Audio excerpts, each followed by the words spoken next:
Three.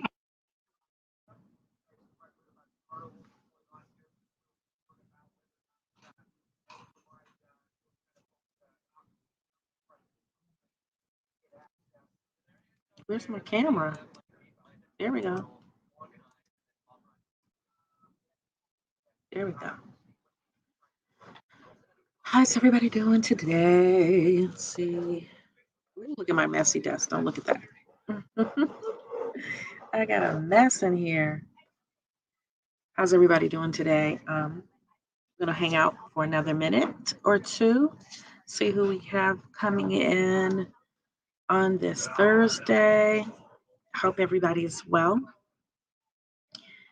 We've got the sun shining every day for at least the next 7 to 10 days. It's going to be in the high 60s, kissing a 70 maybe this weekend. So it's all good. Get out there, enjoy that sunshine. Don't look at how tired I am, y'all. Put on my different glasses. Get out there and enjoy that sunshine. And at the same time, I just want to acknowledge that some of us are going through some real things like we've never imagined in our lives. This is a tough time.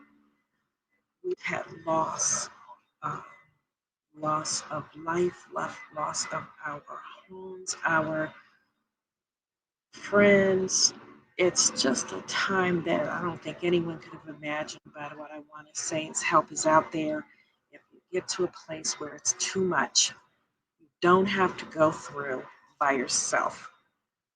And if you feel like you don't know where to go or who to turn to for many different reasons that you may have,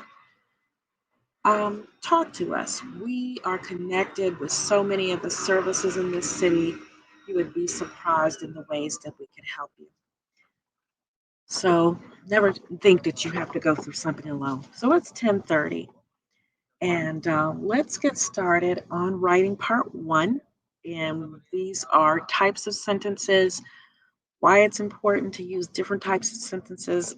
It's to vary that within a passage in writing in order to hold the reader's attention, in order to break up thoughts, make it easier to understand. It's also used. It's just used as a writing device too, to emphasize some passages more than others. So let's take a look. I am getting ready to share with you my little poster here, which kind of goes through all of our sentence types. And let's see if for you, I can make it a little bigger. I think, is that good? So let's take a look at the top. And matter of fact, I'm going to make it even bigger. And I like it like that. So let's look at the very top. Minor sentences. They're short and complete sentences. Stop. Hi. Go. Hey. Okay. But they're used for a reason, but you're not going to compose a whole essay with that kind of sentence.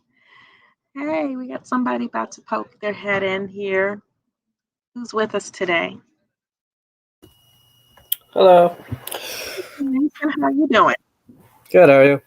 Good. You done with all your exams? I am. You look like a different man. Oh, yeah.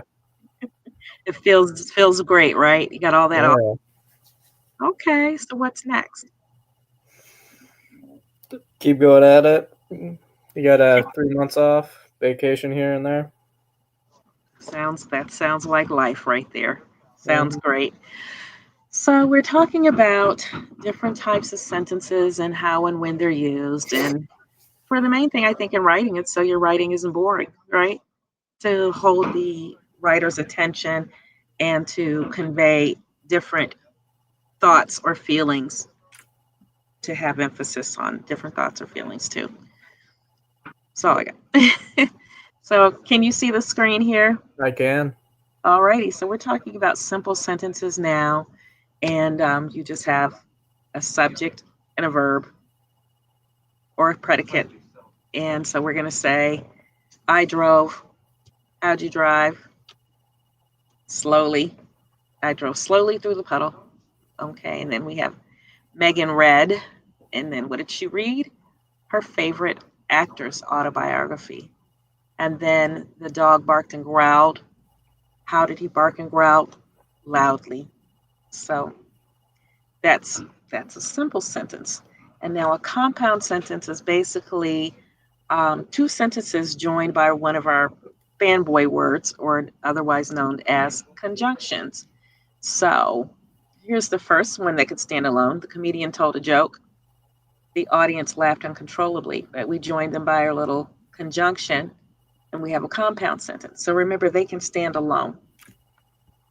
And then the last one, it was hot and sunny. And so we went to the beach.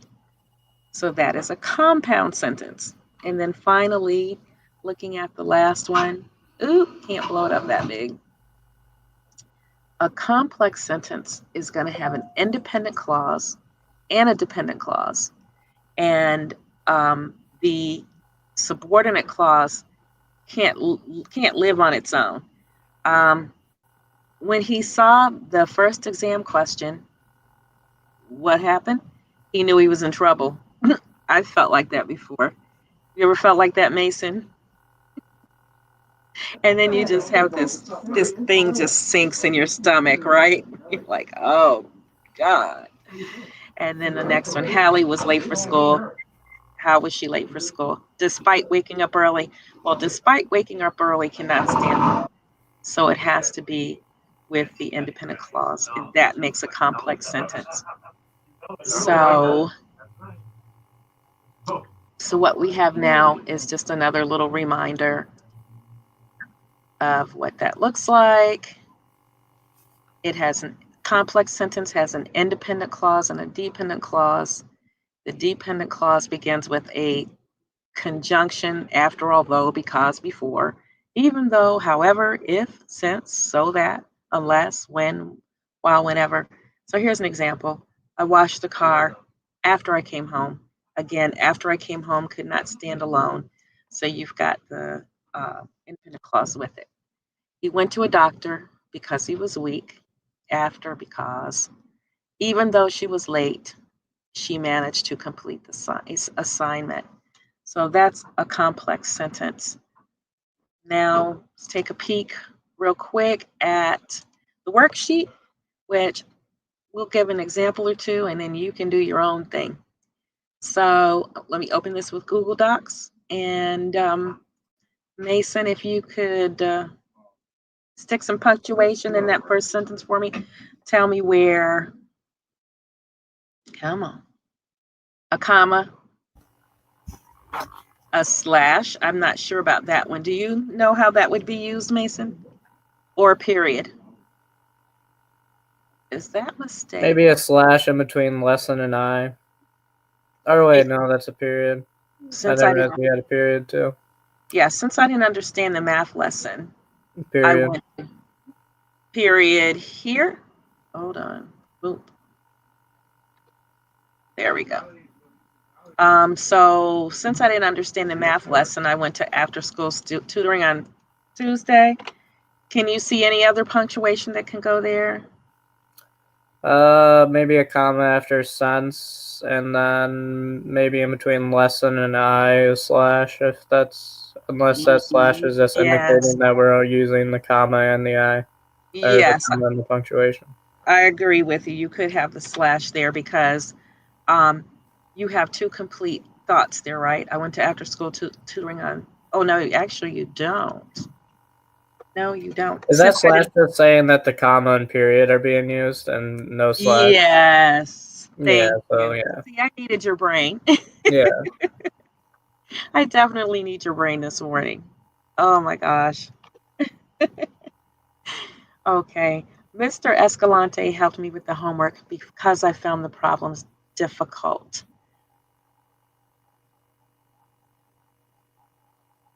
Homework, comma, and then period at the end. Okay, period. He helped me with the homework, comma because I found the problems difficult. I'm not sure if we need a comma there. Mr. Escalante helped me with the homework because I found the problems difficult.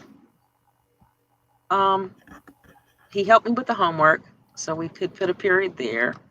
And then we have one here. I found the problems difficult. Or because that's our dependent clause. So we know that can't stand alone.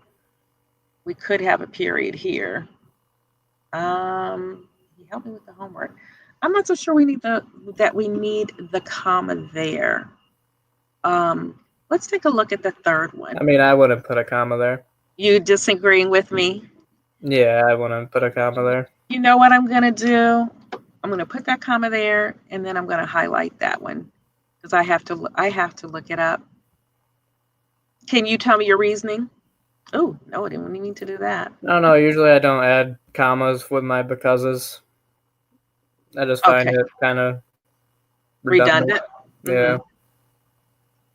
You said usually you do not? I never do. I don't think so. Right. I agree with that. Okay, let's take a look at the third one. Although tutoring helped me understand the homework, I still struggled a bit on the test. Yeah, and I would put a comma after homework because there's no connecting word besides you just start a new thought. I agree. And then at the end of the sentence, I don't know why they have these. Well, the formatting changed when I switched to Google Docs. And let's do one more, and then, yeah, you can do the rest on your own. If I had practiced more on my own, the test probably would have been easier for me.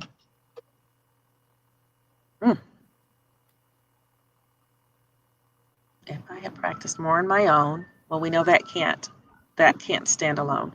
The test probably would have been easier for me.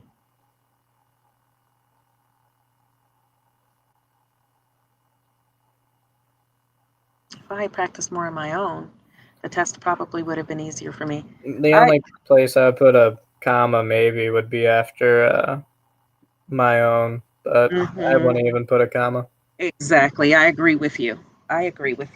So we're going to stop there, and I want you to try the rest yourself. And that's all we have for today. So that is our mini lesson, and I will see you at 11 for writing part 2. So Mason, if you are able to join us, we'll see you then. I will be back. All righty. Everybody take care. See you in a few minutes.